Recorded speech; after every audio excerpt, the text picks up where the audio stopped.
para kang nasa ibang planeta. Ganun. So, ito na yata yung pinaka-perfect na observation point ng falls na ito kasi parang nasa front ka na. So, basically, isa siyang parang iskinitang maraming tindahan. May mga Chinese lanterns, masagasaan.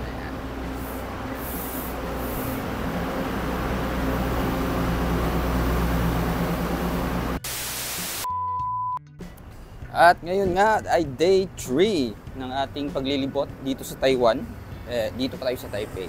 Uli ngayon pupunta tayo sa yung sikat na mga lugar ng Yelyu, Shifen, at Golden Waterfall. Hindi ko lang talaga ma-pronounce yung mga places na yun. Well, anyway, pupunta na tayo ng main station, Taipei main station, para sumakay ng bus na binook natin sa Klook din para nga sa mga tours na yun. So, ayan. Punta na tayo doon.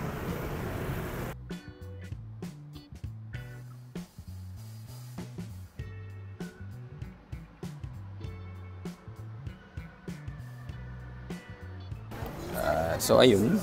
Dito na tayo sa Taipei main station at nakausap na natin si ate na magiging tour guide natin at binigyan tayo ng sticker for identification sa Klook number.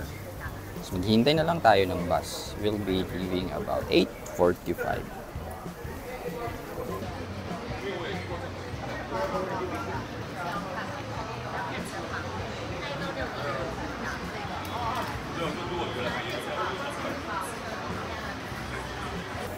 So ngayon, hinihintay na lang namin yung bus na dumating. Sabi 8:45, wala pang bus. At tingnan niyo yung labas. Makikita niyo yun, ang init. Ay, grabe. Hindi pa naman ako nakabili ng sunscreen. Naka-jacket ako. Ito. O, diba? Mas mainit. Gawin ko na lang yung siguro parang panakip. Panakip? Parang ano yun, cover up for the sun. Ganun. Ay, hindi pa nagsisimula ang tour. Parang napapagod na ako. Kita-kita na lang tayo doon. Hintayin natin yung bus na dumating.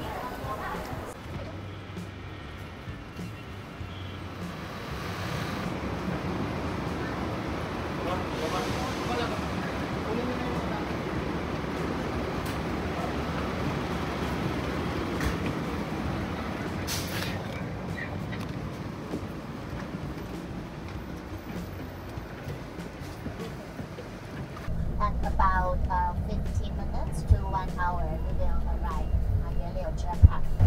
So ayun, nandito na tayo sa bus at paalis na tayo papunta sa ating first destination. Yelyu Formations. Mga ilang minutes lang daw ay pupuntahan ay makakarating kami doon. So yun ang ating first destination for today.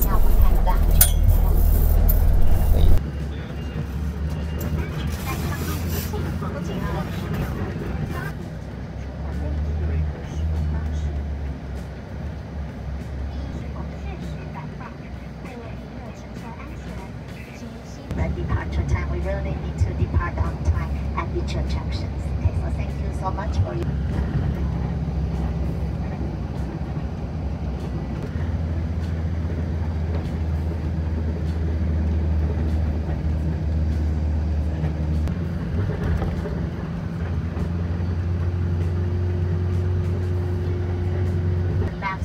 left side entrance, and they need to count the people together.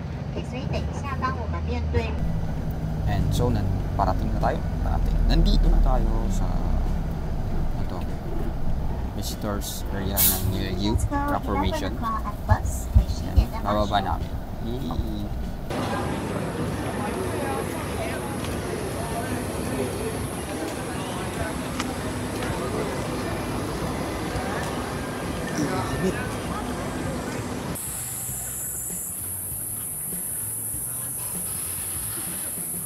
So ayan, nandito na tayo sa loob ng Yelyu Geopark. Ayun, tama ba? So So, ang attractions dito ay yung mga rock formation. Makikita natin sa likod yung may isang sikat na rock formation doon. Yun yata yung Princess rock formation or yung Queen, something. Tapos, nandito rin yung isa. Ayan. So, magpapapicture tayo dyan para sabihin, nakapunta tayo dito. Okay? Ito nga pala, mapuno. Ayan. Tsaka may mga benches. So, para siya talagang park. Park nga, di ba? Pero para siyang park. Ayan. So, ikutin natin to.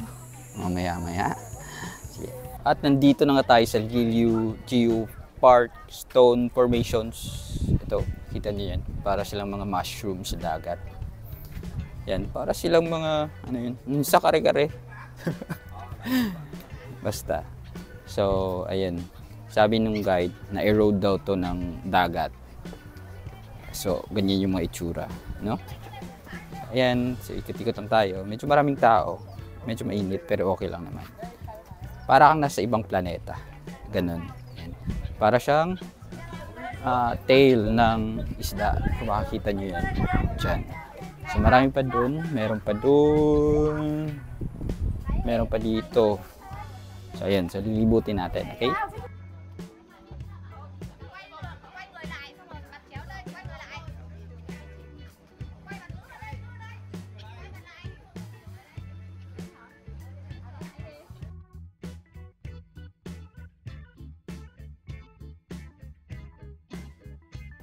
So, yun. Punta tayo dito. Mula dun sa kabila. Pumunta tayo dito. Ang haba. Ito tayo dumaan. Dun. Causeway. Tapos ito yung famous na parang Queen's Head yata na formation. Hindi ako nakikinig kanina sa discussion tungkol sa mga batong to.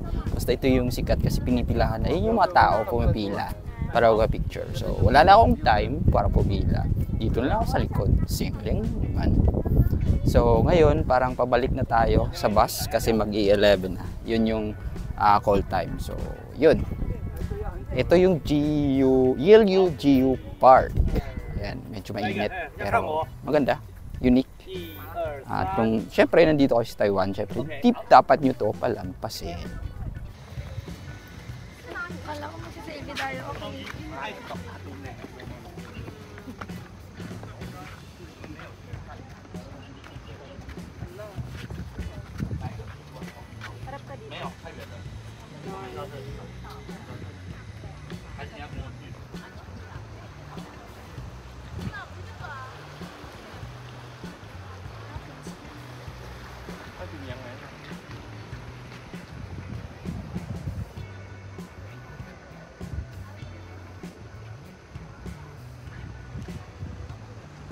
So, bago kami pumunta sa main attraction, yung next attraction natin, ay dadaan tayo sa mga 3 minor attractions. May sa tawag niyo niyang ocean, tapos isang refinery, at doon sa Golden Waterfall.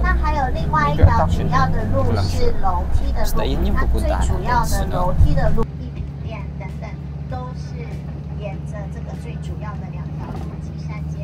So, nandito tayo sa side destination. Side dish. Basta ito yung minor destination. Nandun yung parang refinery sa taas. Parang abandoned palace, sabi pa ng tour guide. Pero isa siyang copper refinery noong una. Tapos abandoned na. So, yan. And then, tapat nito ay ang Kinyang Ocean.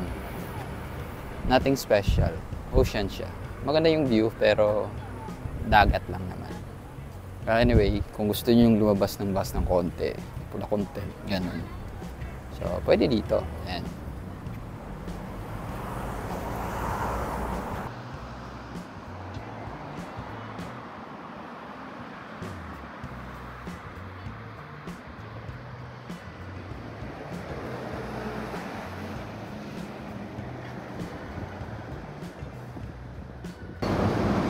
Lang bahay sa bundok. Ayan, with the old refinery building. Ayan o. Yan sila. Parang haunted mansion. Kaya yun, may taon yata sa taas. Wala lang, share ko lang. directly go to 九份。在黄金瀑布之后，我们就会直接到九份。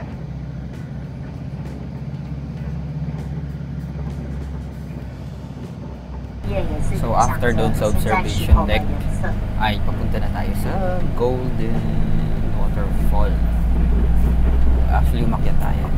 Kasi nakikita natin mga bahay. Ayan. See you there.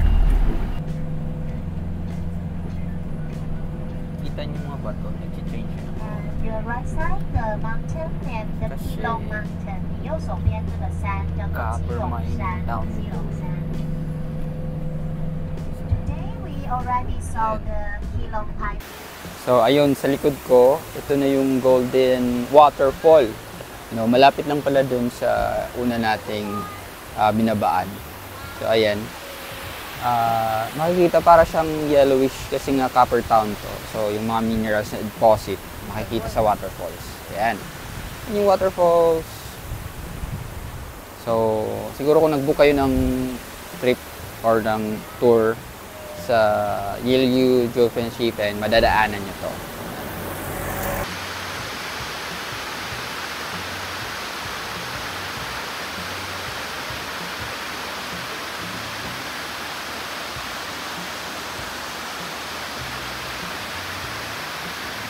The origin of the place there. 那九份这个地方为什么叫九份呢？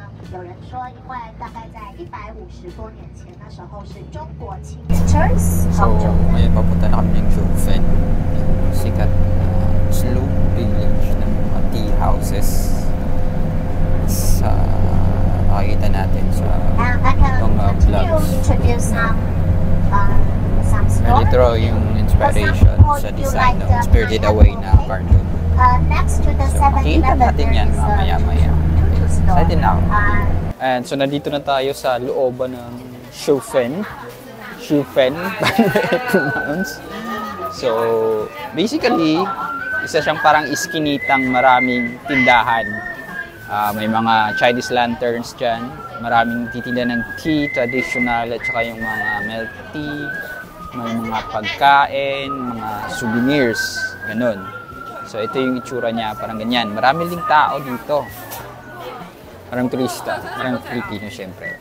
So, kung gusto mo ng siguro authentic na experience, siguro meron din dito mga ganong klaseng na tawag trip.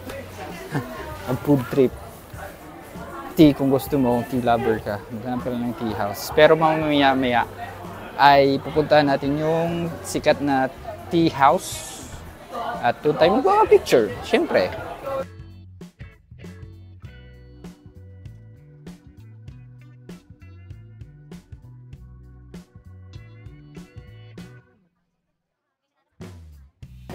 But first, kakain muna tayo ng lunch dito sa isang parang Japanese thing ba ito? Hindi ko sure. Or Chinese pa rin. Yung Japanese. Anyway, kakain muna tayo. In-order tayo parang rice meal. Dahil kanina ay nag-sandwich lang tayo. So, ayun, kakain tayo ng lunch. Para meron tayong energy panggala sa mga sulok-sulok nito ang ali na ito. Ayan na, order ko. Ito yung in-order ko. Hindi ko alam kung ano to. Basta merong beans, may mga pickles, may radish, may egg. Tofu ba to? Karne, hindi ko sure. Hindi ko rin maintindihan. Basta may rice. Ito yung rice meal. Ito yung lunch for the day dito sa Jiufen.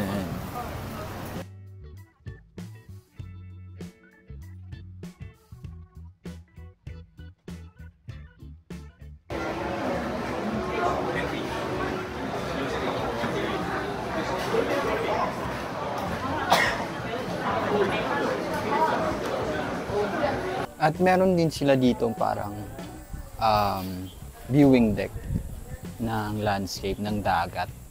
Nakikita natin yung mountains and the sea ng parte nito ng Taiwan. Ayan o. Ang ganda ng view, di ba? So, dahil nga itong Jiufen ay isang slope village, mountain village, so may ganitong view silang, may ganitong view kang makikita mula sa kanilang dito.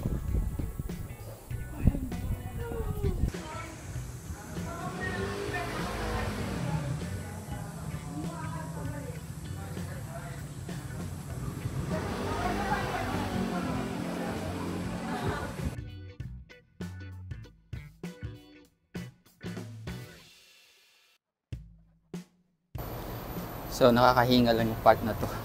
Yung mga pa-step down, pa-step up, sa mga hagdan na uneven yung mga steps. Kailangan mong tumingin talaga. Dahil, kapag na-misstep mo, miscalculate mo yung hakbang mo. Parang dumiretso dun. Diba? Lalim nun. Kaya, be careful with your steps here. Napakainit. Post na ako. Practic, kinakita naman. Anyway, tuloy pa rin yung gala natin dito. Ito yata yung tea house. Yung sikat dito. Tama ba? Yan. No? Parang. Hindi ko rin sure. Naliligaw na ako. Pero ayun. Para ito naman yun. So ayan yung famous tea house dito sa Jiufen.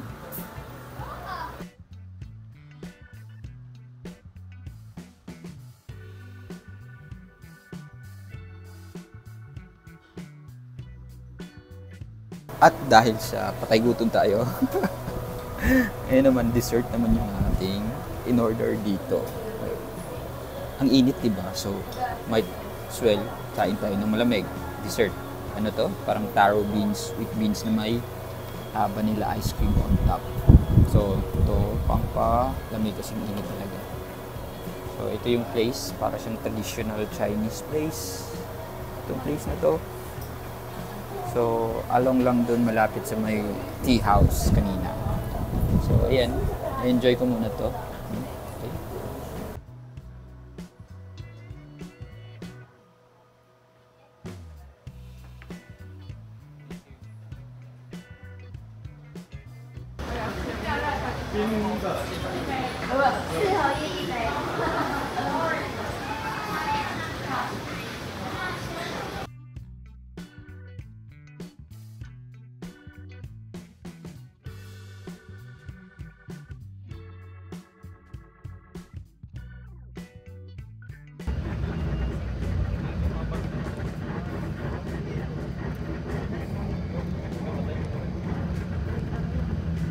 Ayan pala, naglalakad tayo patungong waterfalls. Sobrang init. Ito pala yung tawag nito. Jiufen Waterfalls. Ito yung Little Niagara ng Taiwan. So, ito parang curtain waterfalls. Para yata itong malapad na waterfall. Kaya tinawag na Little Niagara dito sa Taiwan. So, pababa tayo. At, medyo nakakahingal. Nasaan na yun?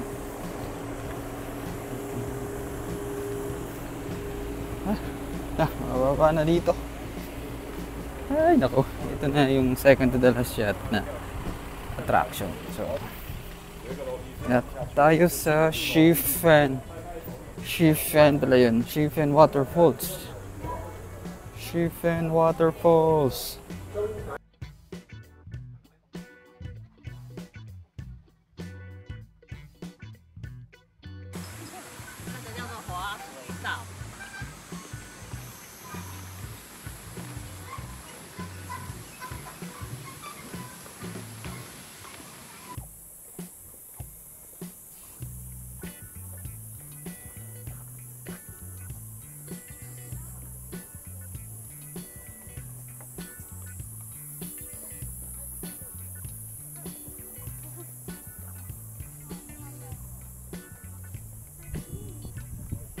At bago tayo makarating doon mismo sa waterfalls, kailangan natin dumaan dito sa parang suspension bridge dito sa Jiufen. Ayan, suspension bridge. Maganda kasi siya. Parang namang stable, di ba? Umuuga-uga lang. Pero okay lang naman. So, nice. So, after nyo bumaba doon sa suspension bridge, para kayong darat na ng mga, ayan, may daratnan kayong mga kabayo, mga little ponies, ganun. Hindi ko alam kung bakit maraming kabayo. Basta statua sila. Tsaka ito parang nature talaga. Nature. Kung nature lover ka, magugustuhan mo dito kasi mabundok siya. Kahoy, maraming kawayan, maraming puno. Ganun. Wala na akong maisip sabihin. Basta so, nandun pa yung waterfalls. So, sundan nyo lang ako.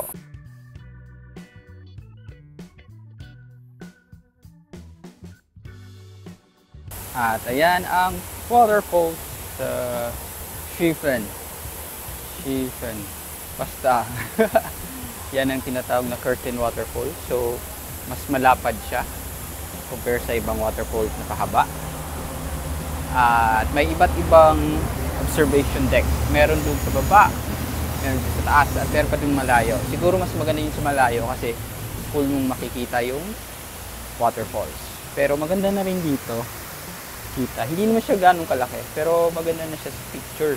Ganon. Lalakarin pa natin yung mas mahabang observatory. Tapos balik na tayo sa bus dahil nakakahingal na rin magkakad. Yan.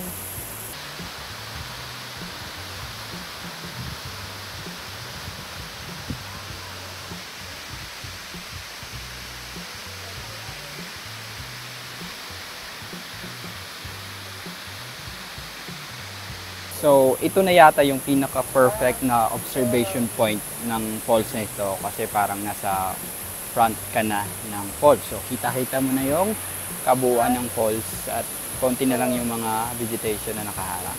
So, ayan. Yan yung Schiefen, hindi ko pa rin ma-pronounce, na waterfalls. Ayan. So, kasali ito sa day tour ng binook natin sa Klook. So, kung may plano kayong pumunta ng Taiwan, well, might, probably, kasama to sa tour nyo. Ayan.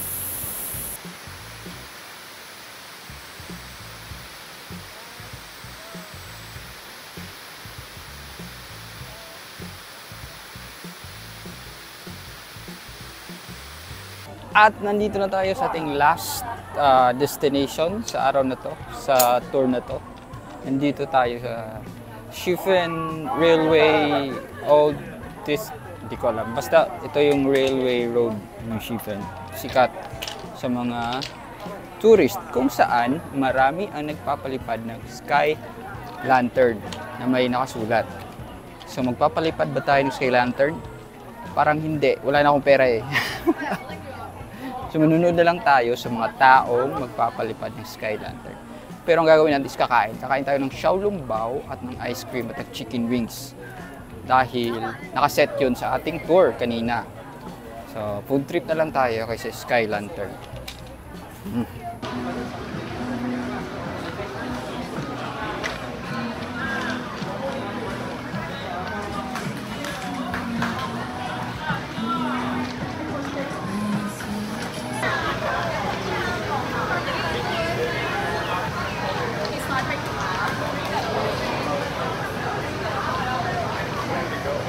So, nandito na tayo para kumain itong xiaolong bao. Ito yung parang promote sa tour. So, susubukan natin. Diba? Kain lang talaga tayo. Kain lang yung pinunta natin dito. Bahala na. Wala nang diet-diet. Basta, busog. Kasi nakakapagod yung maglakad. So, yan.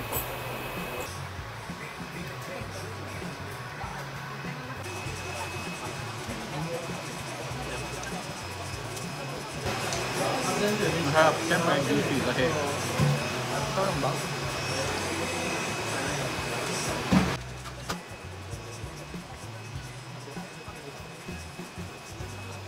At meron din silang parang ice cream, peanut ice cream. Na parang lumpiang sariwa, ganun. Naka-lumpia wrap ba to? Para itong, ano ang ice cream?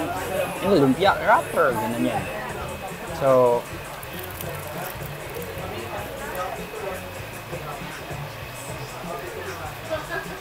malamig. Siyempre ice cream. Malamig. Lasang-lasa yung peanut. Okay naman. Ubusin nyo na ito. And lastly, sa video ito, parang naging food vlog, no? Ito na yung last na kakainin natin dito. Ito yung chicken wings. Ito yung isa sa pre-promote dun sa bus. Kaya try din natin. Lasang manok. Ganon. Masarap siya. Kanina pa ako kumakain, makapapansin nyo. Well, pang pabawi nito ng energy kasi sa kakalakad yung araw na to. Kailangan ko yung pagkain. Medyo sunog. Pero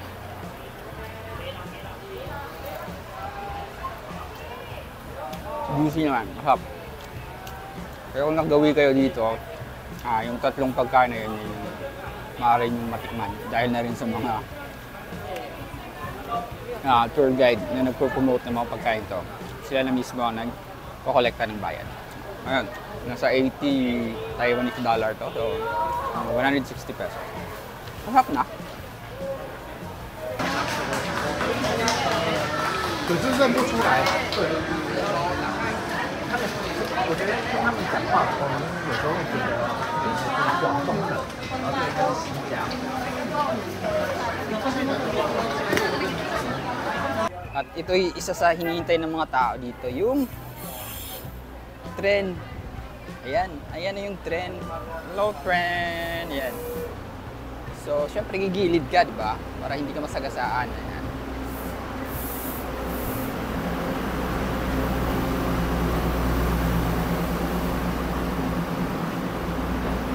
Okay. Haba.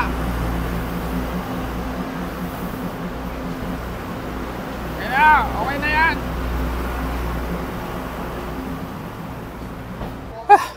So matapos nating mabusog at manood ng mga tao magpalipad ng mga sky lantern, ay dito na nagtatapos yung ating day tour sa day 3 natin dito sa Taiwan. So pinuntahan natin ang Liliu, Jifen, tapos ang Shifen. So may mga iba't ibang attractions na dinaanan natin. Babalikan nyo yung video, medyo mahaba. So, kung gusto nyo ng ganitong mga tours, well, book lang kayo sa Klook. Doon ako nag-book. Anyway, so, enjoyin ko na lang yung mga scenery dito. Yung mga tao nagpapalipad ng mga sky lantern. Dahil bukas, ay sasakay tayo ng high-speed rail train. Papunta naman tayo ng south, ng Kaohsiung, at doon tayo mag-i-explore. So, ito si Kuya Arky, your Kuya Architect, at ito ang Kuya Arky Vlog. Next naman, bye! Teka, siya nga pala, for walking tours sa area na pinuntahan natin, yung mas mahaba paglalakad, pag-i-explore ng walang pagmumukhang to, again, explore nyo lang yung ating Kuya Tours and Trivia channel, yung isa nating channel para sa mga tours na yun. Anyway, goodbye again.